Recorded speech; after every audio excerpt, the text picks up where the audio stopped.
दोस्तों नमस्ते। आज का हमारा जो अध्याय है वो है क्रिया। अधिकतर परीक्षाओं में क्रिया से संबंधित प्रश्न पूछे जाते हैं। आप जानते हैं क्रिया की अगर परिभाषा की बात की जाए तो जिन शब्दों से किसी काम का होना या करना पाया जाए उसे क्रिया कहा जाता है। ये डेफिनेशन तो आप जानते हैं, लेकिन मूल बात यह है कि परीक्षा उपयोगी जो प्रश्न है वो कैसे बनते हैं। तो परिभाषा की बात करें तो एक बार फिर जिन शब्दों से किसी काम का होना या करना पाया जाए उसे क्रिया कहा जाता है। जैसे देखना, पढ़ना, लिखना, उठना, बैठना, सोना, जागना, ये सब क्रियाएं हैं। बात यह है कि क्रिया से संबंधित कौन से प्रश्न परीक्षाओं में पूछे जाते हैं। तो सबसे पहला प्रश्न अगर ये बनता है तो क्रिया का निर्माण कैसे होता है, किन किन शब्दों से क्रियाओं का निर्माण किया जाता है। मुख्य रूप से क्रियाओं का 4 प्रकार से निर्माण किया जाता है। वो कौन कौन से हैं? धातु से, संज्ञा से, विशेषण से और सर्वनाम से। छोटा सा अध्याय है लेकिन इनके बारे में बहुत कम लोगों को जानकारी है।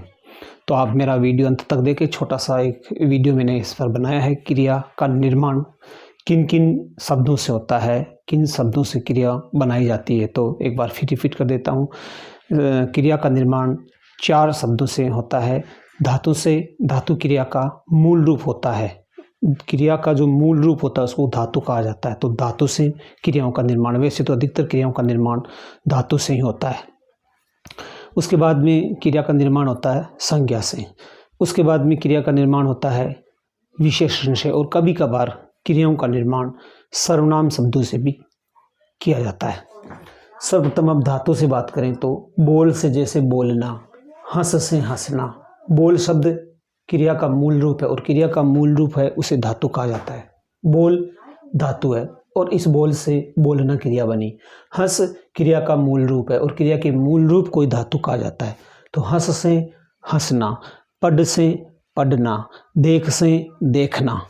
तो इस तरह से सर्वप्रथम क्रिया का जो निर्माण किया जाता है वो धातु से किया जाता है और धातु क्रिया का मूल रूप है। ये तो आप जानते ही हैं। संज्ञा से क्रियाएं कैसे बनती है, हम 2-3 उदाहरण लेते हैं। जैसे बचाव शब्द है। बचाव शब्द क्या है? भाववाचक संज्ञा। इस भाववाचक संज्ञा से बचाव से बचाना, बचाना क्या है? क्रिया है।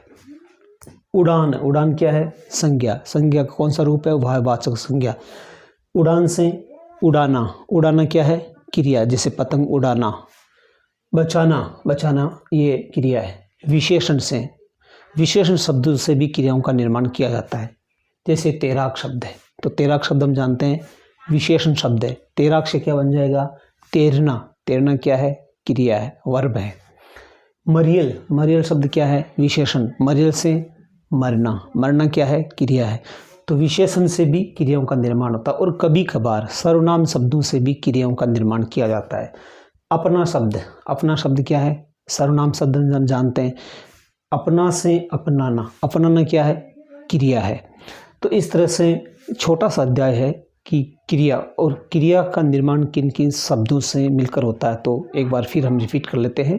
क्रिया का निर्माण 4 शब्दों से मिलकर किया जाता है। कौन कौन से? क्रिया का मूल रूप है धातु, धातु से तमाम क्रियाएं बनती है। इसके अलावा संज्ञा से क्रिया का निर्माण, विशेषण से क्रिया का निर्माण और अंत में कभी कभार सर्वनाम शब्दों से भी क्रियाओं का निर्माण किया जाता है।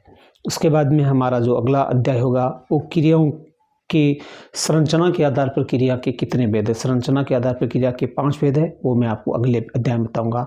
नमस्ते।